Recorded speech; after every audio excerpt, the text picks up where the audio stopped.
Hey collectors, Anthony from Hatcher's Nut here, and today we're going to check out Power Rangers Lightning Collection Zeo Cog and Gold Ranger.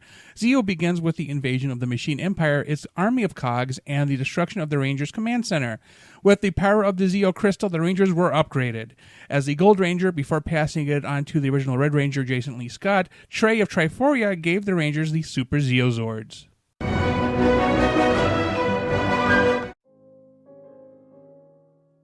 And to your left is the Power Rangers Lightning Collection Zeo Gold Ranger, and to your right a Cog. And if you see against the wall there, of course we have the Lightning Collection Pink Ranger, which is the April O'Neil version, because you notice it doesn't have the skirt, which would be the Kimberly version.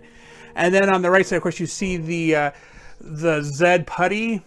So before we look at these guys here, let's just take a look at their boxes real quick. And it's the typical Lightning Collection box for a single figure. Here he is in all his glory, and voila. And then of course inside the boxes, and I shouldn't have to say this, nothing except for a don't hurt yourself paper. So here's the Cogs box, similar sitch, and that's it there. So I was a huge fan of Trey, and I was particularly excited when they did the episode where Jason got the powers.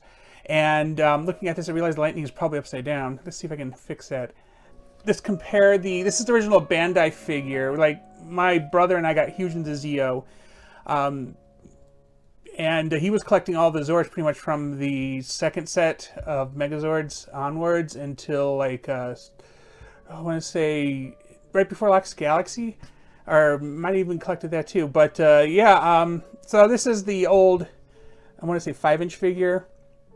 Now the little brother had sold the entire collection, including my other figures. Like, I still have the weapons from my Zeo yellow, green, and pink Rangers.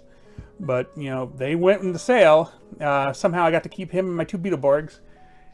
And as you can see, of course, this is entirely all plastic.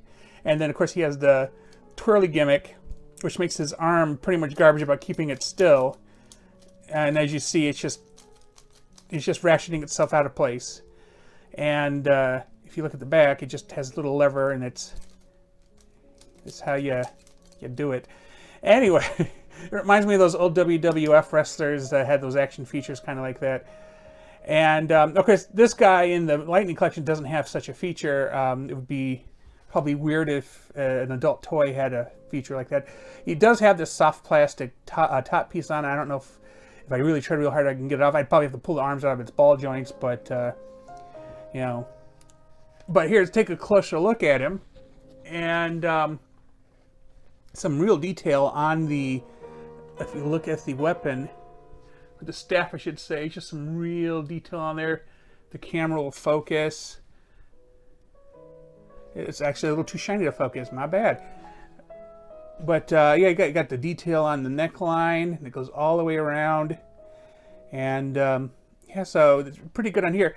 And if we go look at the detail on the Cog, obviously he is just a basic, like, they're not going to do a lot of detail on somebody who's going to get destroyed in every episode.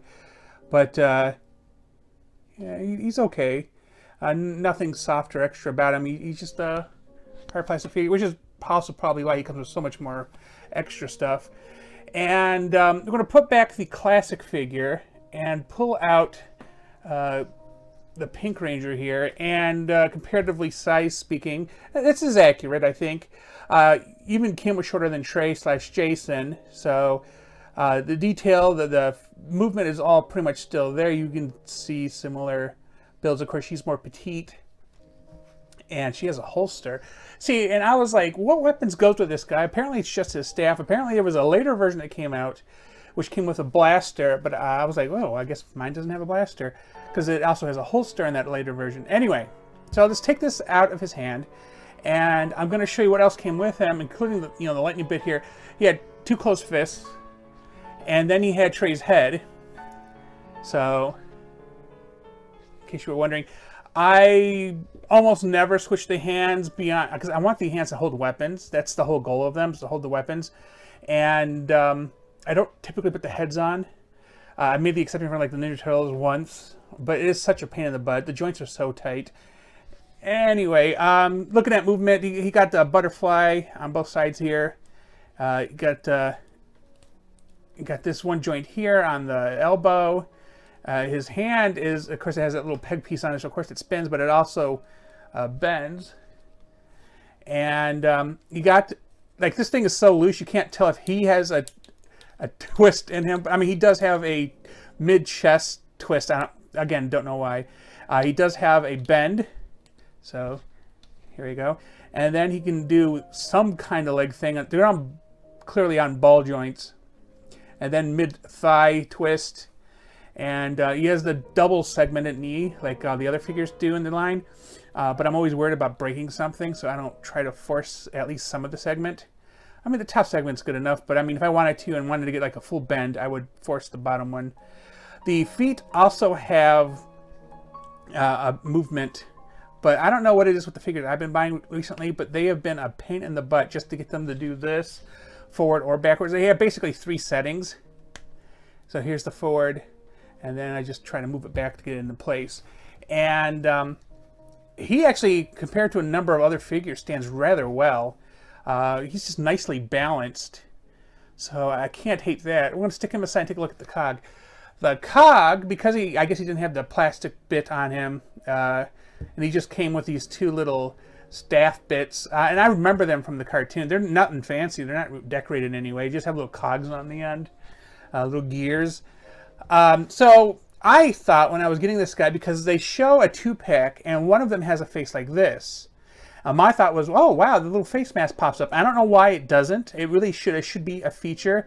And no, they make it a separate piece. I'm like, who's gonna? Okay, if it's in a display, okay, I get it. But I mean, like, actively, like, now you have to switch heads every time you want his face to show up like this. I mean, come on. He also came with 2 more of these. I don't know what these are. I don't remember them. I think they're blasters or something. I'm not quite sure. Like, they go in his hands, but I mean, what are they, divining rods? I don't remember what they are or what they do. So, I mean, you know, I guess it's up to your imagination. He also comes with a set of black hands, one with a grip on it and one with a fist. So, rarely do they deviate than that or give you a second set of hands, but they kind of mix and match on him. And anybody who remembers anything about these figures is the hands. Oh, this one has a little extra detail on the top, but typically they're like universal hands that you can switch between figures, design-wise anyway. So he has a similar build. He has this shoulder bit up here, although it's going to be a pain. This one here lets me do it. This one here, not so much, so we're not going to force it, but it also has this bit here. It's letting it kind of go in. You got the elbow. Of course, you got wrist, and then you can, and I'm sorry because it's black on here, so it's kind of hard to see, but his wrist does go up and down a little bit. And then, of course, he has the turny mid-chest. He has the flexible, bend there. He has the scoliosis bend there. I was like, what do we call that? The mid-torso bend. He also has the leg thing, the mid-thigh thing. He also has the double knees, although his bottom one bends better than the Rangers do. That's, whatever. He also has a much better foot tilt. Just, it's a lot easier to get into than the Rangers have all been. And generally, not much else going on with him either. Again, I really wish the face would have popped off, but nothing you can do about it. Now, comparing him, since we've already done Kimberly or April with Trey, here is the Zed Putty, and see if I can fix his foot. Heck, he's being a jerk. So articulation is similar. I want to honestly say, and we'll compare it right now, that basically the bodies are exactly the same. Yep, even the bit up here. So yeah, they pretty much just recolored him, put on some new boots and a new head. But yeah, they're actually the same height. Yeah. Because this guy came with, I think, a couple less weapons, but just because he had the soft goods on him.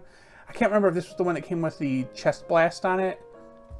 But, I mean, otherwise, Very similar figure in just overall design, just different boots. Although I'm not hating the Zed Deco, it really adds to him. They do also have a set of Tengu and Rita putties, but I was like, if I'm going to get Lord Zed, and I do have Lord Zed, he is somewhere, that I would also get his crew, which included these particular putties, and this guy does not want to stand. There we go. Oh, and Timber. So I'm going to put him back. And that's pretty much it on these two guys, but great additions to the collection. I don't know what I'm going to do with him, because as I've been like buying new Power Rangers, or Transformers or whatever, I've been replacing the older versions. But this is my only one left of the Bandai run, so I'm probably just going to keep him in a box with my Ninja Turtle, my old Ninja Turtle figures, my Playmates figures, and yeah, that's pretty much it. Otherwise, perfectly fine. Typical line for Lightning Collection. Definitely worth purchasing if you're a fan of Zeo. With that said, tell me in the comments your thoughts on these items. Did you get them? And how was your experience with them? Thanks for watching, and please remember to like and subscribe.